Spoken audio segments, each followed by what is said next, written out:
एक ओंकार सतनाम करता पुरख निरपौ निर्वैर अकाल मूरत अजूनी सैभ भंग गुरप्रसाद जप आद सच जुगाद सच है भी सच नानक होसी भी सच।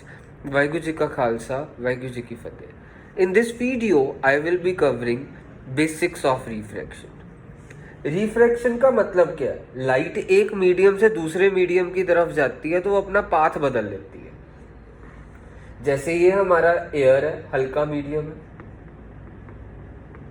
एंड इसको रेयरर, इंग्लिश में रेयरर कहते हैं। हल्के मीडियम को रेयरर मीडियम कहते हैं। एंड ये ग्लास है, ग्लास हमारा डेंसर मीडियम है।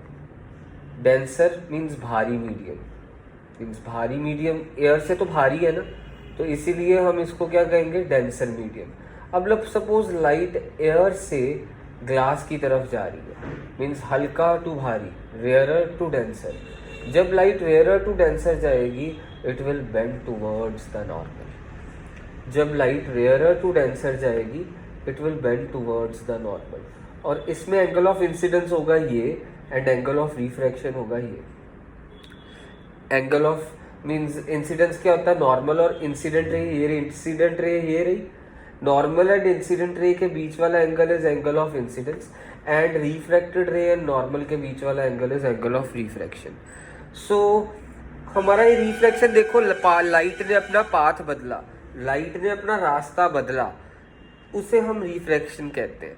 Change in direction of path of light when it passes from one medium to another medium, that is called refraction। अब ऐसे ही लाइट हो, अगर यहाँ पे हमने हल्के से भारी गई, अगर भारी से हल्के जाए फिर मीन्स भारी से हल्के मीन्स जैसे ग्लास से एयर में जा रही है। ग्लास हमारा कौन सा मीडियम है, भारी। भारी को इंग्लिश में क्या कहते हैं, डेंसर। किससे भारी है, एयर से तो भारी है ना, हम एयर के साथ कंपेयर कर रहे हैं। सो हमारा एयर जो कि रेयरर मीडियम है, हल्का, हल्का इंग्लिश में हम रेयरर कहते हैं। एयर किससे हल्का, ग्लास से हल्का, इसीलिए रेयरर का। जब लाइट भारी मीडियम से हल्के मीडियम की ओर जाती है तो light bends away from normal. जब लाइट देखो इसमें क्या था, टूवर्ड्स द नॉर्मल था पहले, मीन्स हल्का टू भारी, यहाँ पे टूवर्ड्स द नॉर्मल। अब भारी टू हल्का, अवे फ्रॉम नॉर्मल। देखो अवे फ्रॉम नॉर्मल, भारी टू हल्का, it will bend away from normal. So ये एंगल ऑफ इंसिडेंस हो गया और ये वाला एंगल हो गया एंगल ऑफ रिफ्रैक्शन। याद रखिएगा, ये एंगल ऑफ इंसिडेंस है, इंसिडेंट रे एंड नॉर्मल के बीच वाला, और रिफ्रैक्टेड रे एंड नॉर्मल के बीच वाला कौन सा एंगल है, एंगल ऑफ रिफ्रैक्शन। सो अभी हमने एट प्रेजेंट करा क्या, रिफ्रैक्शन की डेफिनेशन है change in direction of path of light when it passes from one medium to another medium, that is called what, refraction. और हमने दूसरी चीज क्या पढ़ी है, दूसरी चीज ये पढ़ी है कि लाइट पाथ अपना कैसे बदलती है, कौन से ढंग से बदलती है। अगर टू हल्का टू भारी, देखो लाइट, इंसिडेंट लाइट जब रिफ्रैक्ट हो गई तो वो नॉर्मल की तरफ झुक गई, और जब भारी टू हल्का, देखो ये नॉर्मल से दूर भाग गई। ये आपको याद रखना है। ये इंग्लिश में लाइन क्या बनेगी, when a ray of light passes from rarer to denser it bend towards the normal, when a ray of light passes from denser to rarer it bends away from normal. अब law of refraction क्या कहता है, law of refraction कहता है incident ray ये वाली, normal and refracted रे ये वाली, refracted ray all lie on the same plane. ये फर्स्ट लॉ ऑफ रिफ्रैक्शन हो गया। आप अपनी वर्डिंग्स में इंग्लिश में लिख लीजिएगा, मैंने बोल दिया incident ray, refracted ray and normal, they all three lie on the same plane. दूसरा लॉ जिसे स्नेल लॉ ऑफ रिफ्रैक्शन भी कहा जाता है, जो सा रिफ्रैक्शन का दूसरा लॉ है इसे स्नेल्स लॉ ऑफ रिफ्रैक्शन भी कहा जाता है। सो स्नेल्स लॉ ऑफ रिफ्रैक्शन में क्या होता है, इसका फॉर्मूला ये क्या कहता है, स्नेल लॉ ऑफ रिफ्रैक्शन ये कहता है sine of angle of incidence to the sine of angle of refraction is equal to constant and that constant is refractive index.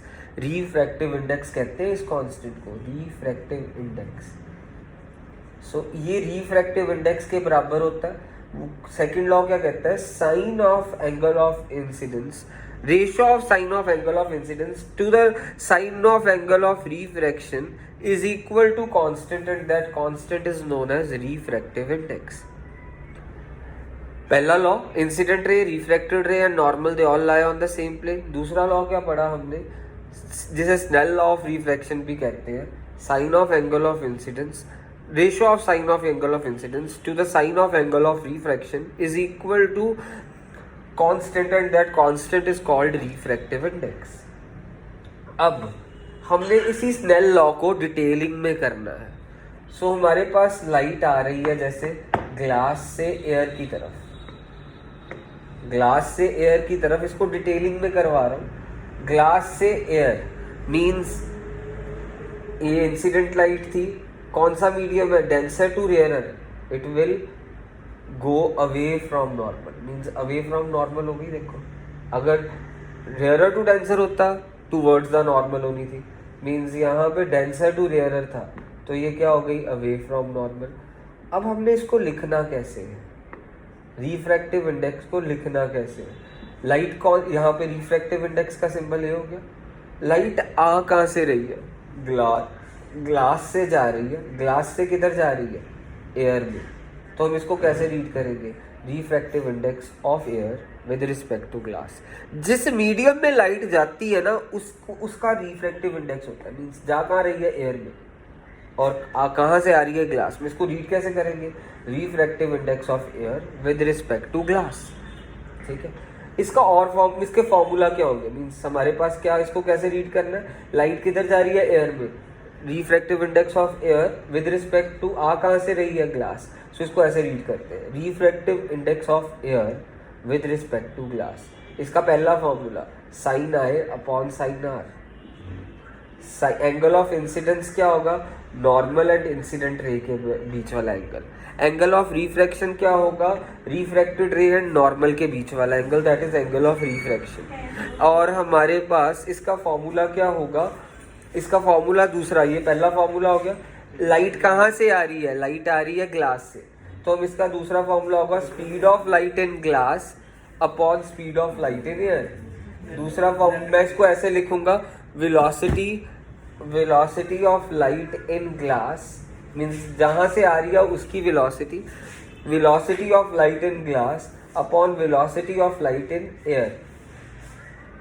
आपको ये चीज हमेशा याद रखनी है, velocity of light in air is equal to 3 × 10⁸ metre per second. तीसरा formula जो बच्चे छोड़ देते हैं, वेवलेंथ आपको पता ना, distance between two consecutive crest and two consecutive trough. अब वेवलेंथ कहाँ से आ रही है, लाइट ग्लास से, और वेवलेंथ लाइट कहाँ पे जा रही है, एयर में, तो वेवलेंथ ऑफ एयर।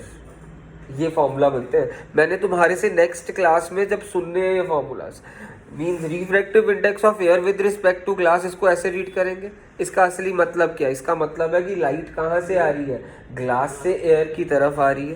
पहला formula sine of angle of incidence, दूसरा formula sine of angle of refraction. इसका मीन्स पहला formula sine of angle of incidence ratio किसके साथ, sine of angle of refraction के साथ। दूसरा फॉर्मूला क्या है, कहाँ से आ रही है, ग्लास से, तो velocity of light in glass कहाँ पे जा रही है, एयर में, velocity of light in air. और तीसरा फॉर्मूला क्या है, जो सा ये सिंबल है वेवलेंथ का। वेवलेंथ आपको पता है, distance between two consecutive crest या फिर टू कॉन्जिक्यूटिव ट्रफ्स। वेवलेंथ जहाँ से आ रही है, कहाँ से आ रही है, ग्लास से, डिवाइडेड बाय वेवलेंथ जहाँ पे जा रही है, एयर में। So wavelength of glass divided by wavelength of air. आपको वेलोसिटी ऑफ एयर याद रखनी है 3 × 10⁸ metre per second. Wavelength of air की वैल्यू भी याद रखनी है 6600 आर्मस्ट्रॉन्ग। That's it. अब ये रिफ्रैक्शन पार्ट 1 वीडियो है, इसको अच्छे से देख लीजिएगा, उसके बाद पार्ट 2 वीडियो देखिएगा। लाइक, कमेंट एंड सब्सक्राइब जरूर करिए।